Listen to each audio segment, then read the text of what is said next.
Salut et bienvenue dans ce nouveau Café Papote, notre rendez-vous du mercredi où, à la manière d'une discussion entre amis, j'aborde une question, un challenge qu'on peut rencontrer en tant que parent et que j'aborde avec mon éclairage de coach parental, mais surtout de maman de 3 enfants.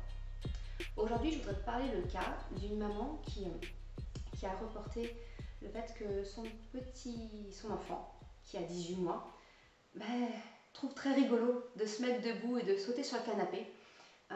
Et comme elle le dit dans son message, elle ne vit plus littéralement. Elle a beau lui répéter de ne pas sauter, de ne pas se mettre debout sur le canapé, il rigole et il recommence encore et encore et encore. Et voilà, elle ne sait plus du tout comment faire pour lui faire comprendre qu'elle n'accepte pas ce comportement, comment faire pour rester dans la bienveillance tout en assurant la sécurité de son enfant. Alors, je pense qu'on a toutes connu cette phase où notre enfant trouve ça super de se mettre sur le canapé, sur le lit et faire du trampoline dessus. Et alors, je dois l'avouer, dis-moi si je ne suis pas toute seule, mais si je mets de côté l'adulte responsable que je suis 2 minutes, c'est quand même rigolo de monter sur le canapé ou monter sur le lit et puis faire du trampoline. C'est hyper jouissif quand même comme sensation. Donc ça, effectivement, je peux comprendre son enfant de 18 mois. Alors, tu commences peut-être un petit peu à me connaître. Tu sais que pour moi, la parentalité bienveillante, ça passe par accueillir, reconnaître les émotions et le besoin caché. Et là, ce que j'aurais envie de conseiller en fait à cette maman, c'est vraiment d'accueillir le besoin de son enfant. Je comprends petit bonhomme, tu trouves ça super rigolo de te mettre debout sur le canapé, tu te sens grand, en plus c'est rigolo, ça rebondit, c'est vraiment chouette. C'est vraiment d'arriver à mettre des mots avec son enfant sur oui, on comprend que tu trouves ça rigolo. Ensuite, je lui expliquerai pourquoi je trouve ça dangereux. Parce qu'en fait, le problème, à mon sens, c'est que souvent, en tant que parent, on se contente de l'explication de « c'est dangereux, arrête de le faire, c'est dangereux ». Mais notre enfant, lui, il ne comprend pas du tout en quoi c'est dangereux. Donc je t'encourage vraiment à expliquer pourquoi telle ou telle situation tu la juges dangereuse. Ne pas se contenter de l'explication de « c'est dangereux, alors arrête s'il te plaît ». Pourquoi, à mon sens, c'est dangereux. Et donc là, je connais ce cas, Krapopoulos a 2 ans et demi. On est dans la fin de cette phase-là où il cherche à monter sur le canapé et à se mettre debout, à sauter. J'ai souvent besoin de faire quelques piqûres de rappel parce que, emportés par leur enthousiasme, ils ont vite fait d'oublier. Donc je connais bien cette situation et généralement, ce que je fais à mon enfant, c'est que je lui explique, ok, premièrement, le canapé, ce n'est pas un parcours de motricité. Je comprends que tu trouves ça rigolo, mais moi, j'ai peur que lorsque tu te mets debout sur le canapé, j'ai peur que tu tombes, j'ai peur que tu te fasses mal. Il y a la table basse qui est juste à côté. J'ai peur que tu tombes et que tu te cognes fort la tête contre la table basse, que tu te cognes la tête par terre, que tu te fasses mal. Sauter sur un canapé, c'est dangereux parce que comme ça rebondit, on ne contrôle pas les mouvements et j'ai peur que tu tombes. Donc s'il te plaît, je te rappelle la règle. Sur un canapé, on est assis. Et alors tu vois, mon automatisme, j'utilise la langue des signes avec mon enfant. Même s'il commence vraiment à bien parler maintenant à 2 ans et demi, j'utilise toujours les signes.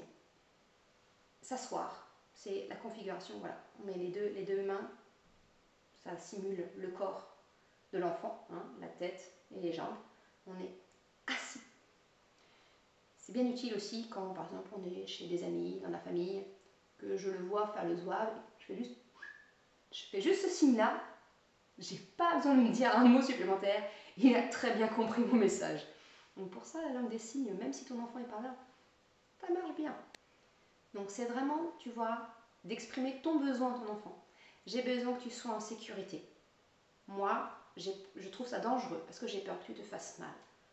Mon besoin, c'est que le canapé, c'est fait pour s'y asseoir, éventuellement s'y allonger, lire, regarder la télé, mais c'est pas un parcours de motricité. Donc la deuxième étape, surtout avec un tout petit, c'est de le rediriger. Le rediriger, c'est vraiment correspondre à un besoin. Là, son enfant a un besoin de développement, de développer sa motricité, de bouger. Donc alors on peut lui proposer peut-être tu sais, les tunnels de jeu, faire un parcours dedans, peut-être mettre plein de coussins par terre et de sauter dessus. Nous, on a récupéré le vieux matelas de son lit à barreaux et il nous sert de couchage d'appoint de temps en temps. Bah, là, on peut très bien le mettre par terre et puis s'amuse à sauter dessus, à faire ses galipettes. Tu peux aussi imaginer une piscine à balles, par exemple. Ce qui a bien marché aussi avec mes grands, c'est que j'ai utilisé de l'écharpe de portage que nous avions quand ils étaient un peu plus petits. Et ben j'en ai fait un hamac sous la table de la salle à manger. Et voilà, ils s'amusaient à monter dedans, à redescendre. Certes, c'est pas faire du trampoline sur un canapé ou sur un lit, mais c'est exercer sa motricité. Tu peux aussi, si tu es à l'extérieur, lui proposer. Allez, on va dehors, on fait un parcours dehors. Peut-être même avoir un vrai trampoline pour pouvoir jouer avec. Il y a plein de solutions pour créer un petit parcours de motricité à la maison vers lequel le rediriger. Ça permet vraiment de trouver ce fameux compromis que je t'encourage souvent à chercher avec ton enfant. Ton besoin à toi, c'est qu'il soit en sécurité et que ton canapé soit préservé. C'est pas un objet de motricité. Mais il a ce besoin-là de se dépenser, il a ce besoin de sauter. On peut trouver quelque chose d'acceptable pour toi et pour moi. Trouver le compromis ensemble. Poussé à l'extrême, dans les pays scandinaves, comme le temps ne permet pas toujours d'aller aussi longtemps qu'on le souhaite dehors, ils ont souvent des objets, des agrès en fait à l'intérieur, des cordes à monter, des balançoires qui sont accrochés au plafond. Alors là, ça nécessite effectivement, c'est un peu plus invasif pour la maison, mais ça peut aussi être éventuellement une solution si il y a un endroit dédié dans la maison pour faire cela, de pouvoir accrocher une balançoire ou une corde à monter avec les nœuds, tu sais, pour sauter, pour s'entraîner. Ça peut être aussi un bon compromis.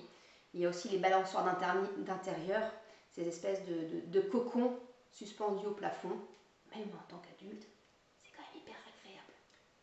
C'est dans les situations dans les solutions un petit peu extrêmes, mais voilà, je te les partage, ça fait partie de l'éventail des possibilités. Après, à toi de piocher dans ce que tu peux faire, ce que ton intérieur te permet de faire, tes moyens. Il y a toujours une solution pour pouvoir offrir, répondre aux besoins en fait de ton enfant, d'exercer sa motricité. Donc pour résumer, l'idée c'est vraiment d'expliquer à ton enfant pourquoi tu refuses qu'il fasse du trampoline sur le canapé, entendre son besoin, tu as besoin de te dépenser, tu trouves ça rigolo, j'entends. Ton besoin, le canapé, ce n'est pas un parcours de motricité. Par contre, si tu veux le faire, viens, on va trouver des solutions ensemble. La piscine à balles, le tunnel, des coussins, créer un hamac, créer un parcours dehors. Voilà, il y a plein de solutions pour pouvoir répondre à ce besoin d'une façon acceptable pour toi et qui soit quand même rigolo pour ton enfant. Voilà en conclusion de cette vidéo les astuces que je pourrais te partager pour essayer de rediriger ton enfant vers un comportement qui t'est plus acceptable en accueillant son besoin et en trouvant un compromis ensemble. Voilà, je te souhaite une très bonne journée, très bon après-midi, quel que soit le moment où tu regardes cette vidéo, et je te dis à bientôt. Ciao!